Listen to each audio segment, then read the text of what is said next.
Good morning. Goeiemorgen. Dumelang. Assalamu alaikum. I will stop there, otherwise we'll go on for a bit of time. Oh, you really, really look beautiful. I want to greet Dpwi, and I'm sure she's going to share with the President her experience here today. And then all of the DPWI leadership and management that have put this together. I share a secret with, no, not a secret, it's an open secret. Always when I fight with management, then I say, you hear but you don't listen. And today Nkosana listened. He didn't go into a long CV. I really want to welcome our honored, is it now learners? I don't like all of these labels. Learners or students, but all our bursary recipients, the past ones and the new ones that are here today. This is always my best event for the year, Sis Lydia. And I am fighting with the department. And we should bring the CFO here the next time. We should have brought him here today. Because last year we had fewer students, only in the 40s. And I fought for more budget. And I got more budget, but I still want more and more and more. And to all the professors, the school principals that are here, you are most welcome. If it wasn't for your sacrifices and your commitment that you have invested into our young leaders here, they would not be sitting here where they are today. So I want to commend you and applaud you for everything that you have done.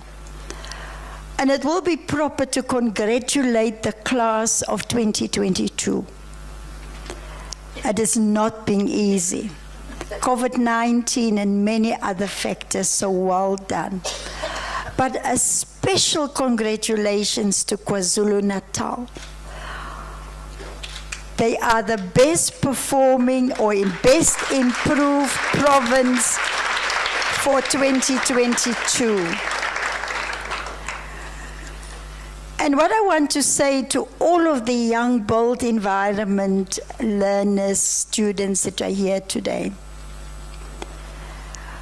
Dpwi, as part of my performance agreement with the President, we signed performance agreements with the President. I've been giving a task to design and build the first new city in our new democracy. And I will certainly be bringing in from the chapters that we have at our university, right from the conception stages, I will be bringing in some of our past beneficiaries and our new beneficiaries. It's a once-in-a-lifetime experience for all of us. Our country is growing in leaps and bounds, and we have got urbanization with many, many people moving towards the cities. Our cities cannot cope anymore.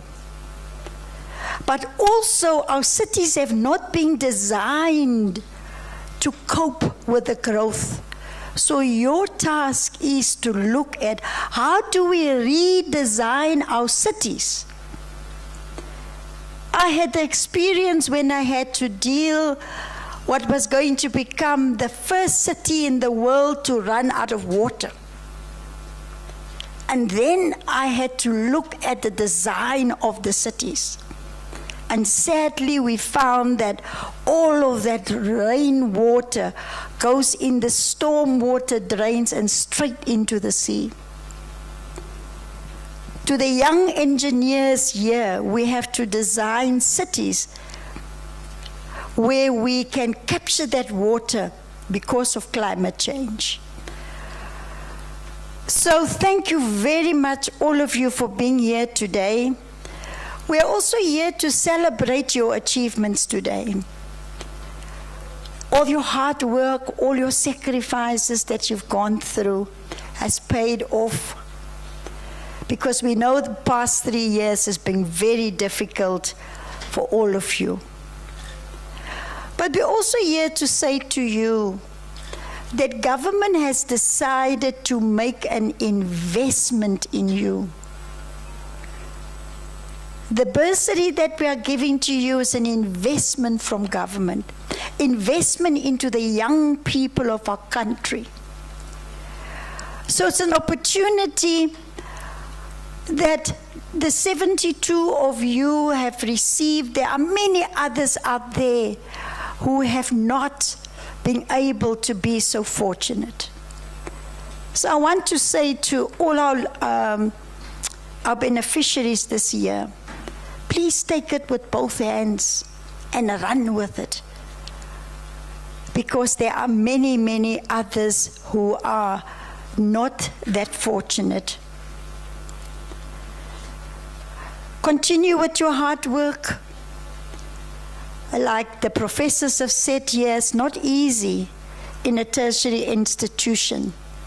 And that is why, right from the beginning, we want you to feel at home when you arrive at any of the institutions, to have the buddy system that can help you. So we are trying to understand also how to improve the program.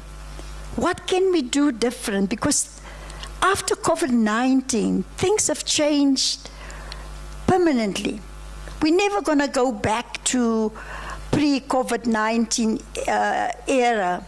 We now have to overlay whatever we are doing with technology. So we have to also see how we overlay technology over this bursary program so that we can interact with you, whether it's virtually or whatever means there is. So if, and as you, the previous beneficiaries too, and the new ones, as you go through the program, advise us, or tell us or propose to us how we can change the program.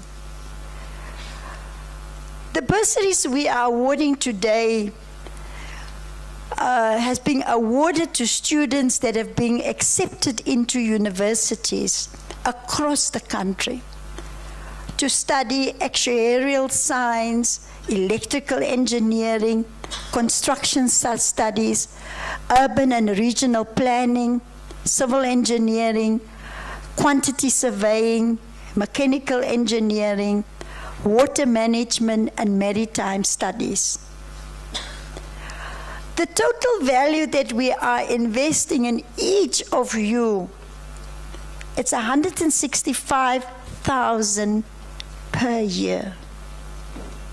It's broken down in the different components, but that's the total of the investment. Because I really want our beneficiaries always to remember that this is an investment that government has made into yourselves. Yes, we have increased this year. Last year we were only able to give 43 bursaries. This year we're able to afford 72 bursaries. And I have been very biased by instructing that we need to get more female bursaries on board. This construction industry is a male-dominated industry. And so out of the 72 bursaries we are awarding this year, 42 are female.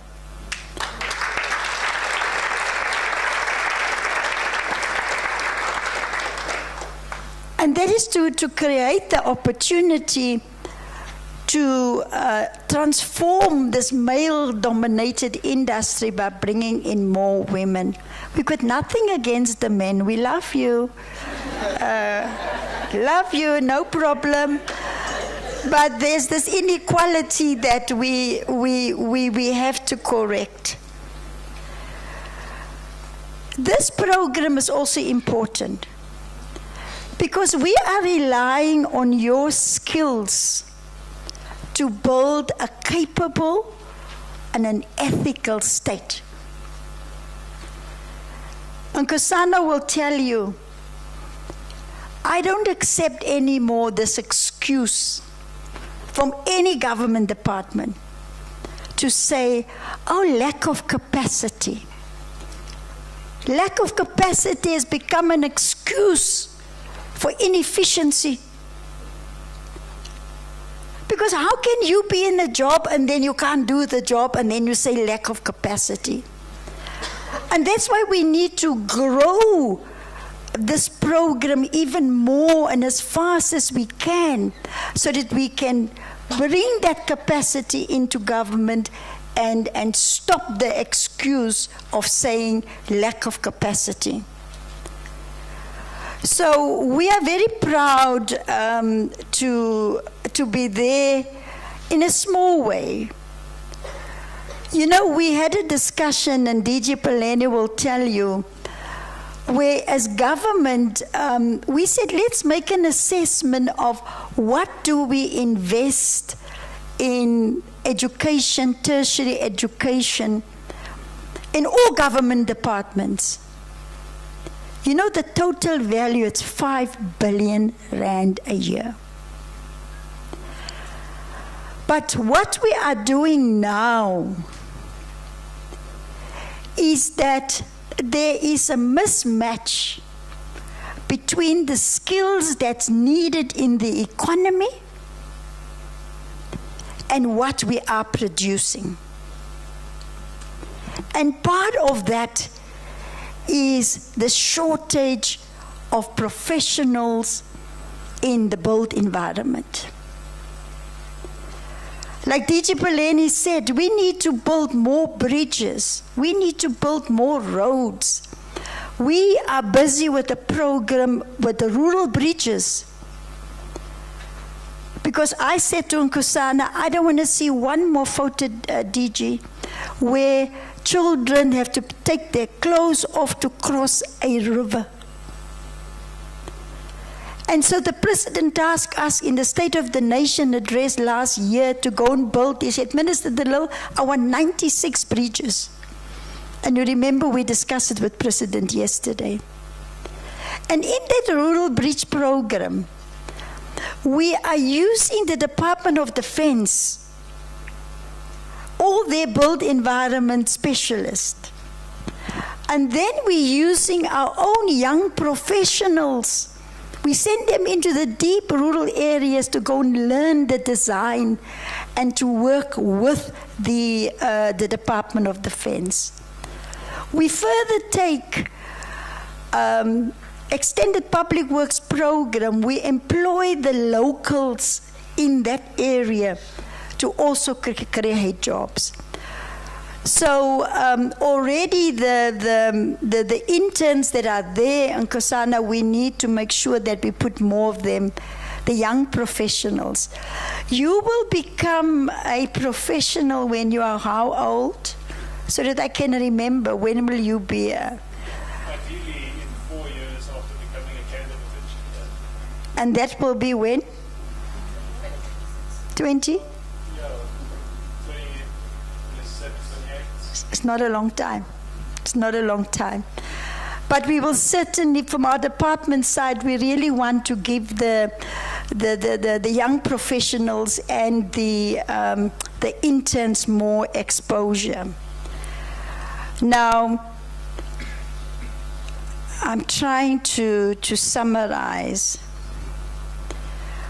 The program has been very successful, because about 13 to 15% of the former recipients also end up working for the private sector. We do expect that after you've done your studies and you're being a young professional, we need also your skills in government, but we are not saying stopping you from going into the private sector. Now, Pro spoke about the built environment student chapter that we have launched so far at 2 universities.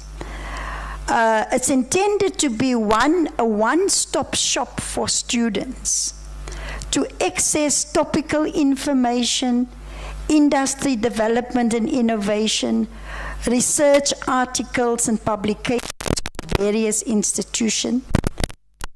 Dpwi will establish the research desk, which will focus on innovative methods on infrastructure acquisition, infrastructure delivery, and infrastructure maintenance and disposal.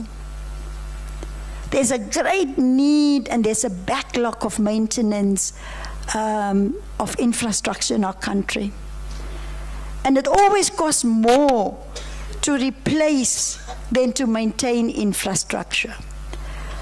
So this student chapter will further give students and professionals access to topics on professionalization of other built environment disciplines, reading and learning material, or industry news. You know, I subscribe to the engineering news that comes out on a weekly basis. And I can't wait for it to come out every week, because the information that they share about where big infrastructure projects are taking place, the value of it, but they also track the delivery of infrastructure in South Africa. So the platform will also provide information on internships. It will provide information on job advertisement. It will provide tips for applying, expert knowledge on aspects of targeted university course outcomes, and articles on navigating the complexity of the interdisciplinary research. Our previous beneficiaries have identified this need, and we are trying to cover for that need, and we will make sure that we roll out at all the universities.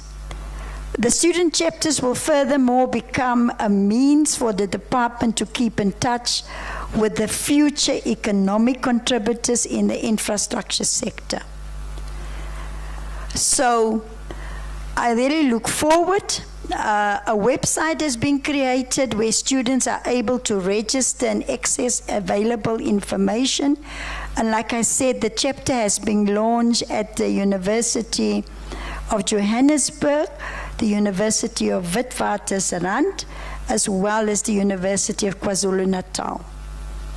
And it's been well received by all the academic institutions. Ladies and gentlemen, the beneficiaries here also provide for a pipeline that can feed into government department on the skills that we need. So much still more had to be done on infrastructure. I therefore appeal to the recipients to use this opportunity wisely, walk this journey with us to becoming one of the engineers or architects who one day soon will be part of building an important project for our country and for our people. In closing, I want to quote our late leader, Tata Nelson Mandela, who said,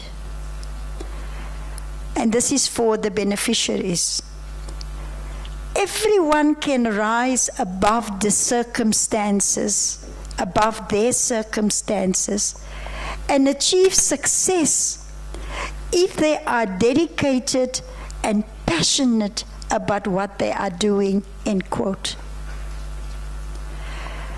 He further went on to say, It really doesn't matter where you come from. It matters where you are going to.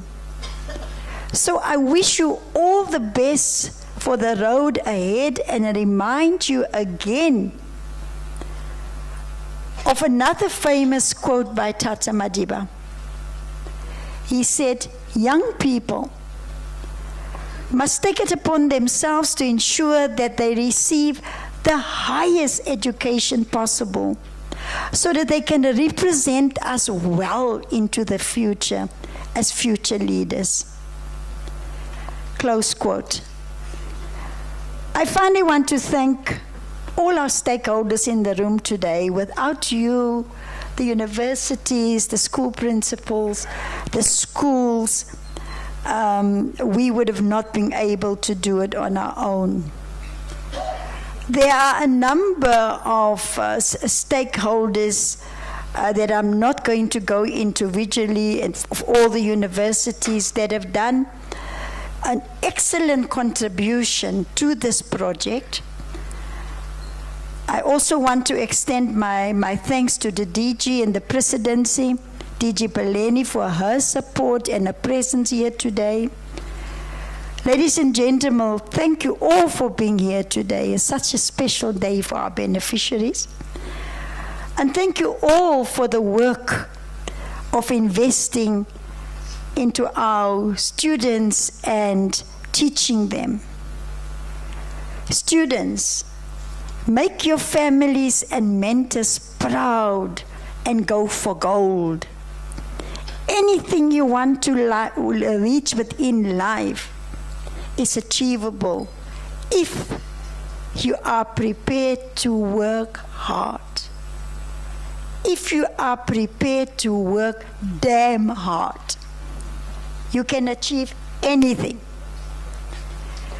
So in closing, my last words to our students is that you are in charge of your own destiny. And today, we have given you a helping hand, but you are still in charge, which many other young people yearn for. So put it to good use, and I want to wish you all the best with your studies. You will see that we're not going to leave you alone. The DPWI team, it's always there. We're just a phone call away. The buddies that you were introduced yesterday. If you need any help, also the school principals, the university professors, please, but you must just ask. Open your mouth. Tita. Don't keep quiet. There's no such thing as a stupid question in life. You can ask any question. I ask questions every day, many, sometimes just deliberately so. But ask questions, ask if you don't know. So we're going to go over now to hand over the certificates. And next year when we come back, we will hear again from our past beneficiaries like we've done today. You will meet also some of the new recipients. But for us, this is a great program that government is making. And Kunkosana, and I'm going to ask the help of the DG too, we're going to ask for more budget. We have to double this.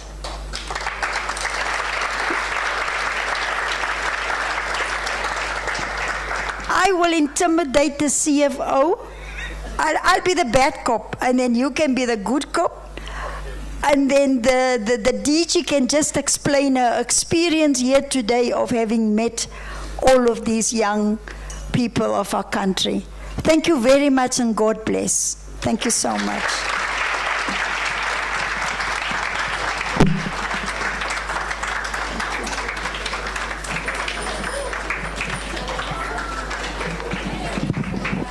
Now we, at the big moment, I'll request Sis Nancy. Okay. Please, can can we settle down so that we can start the process of the main event?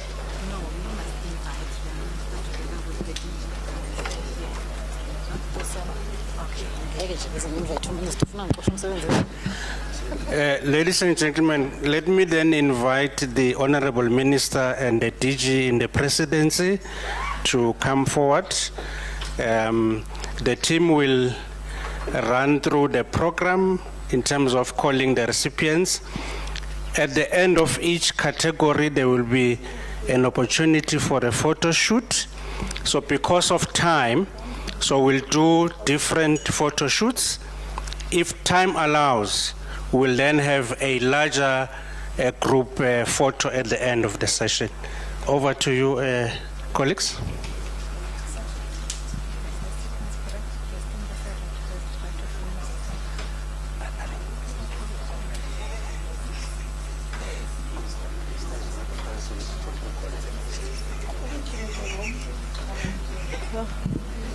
Try five, let's see.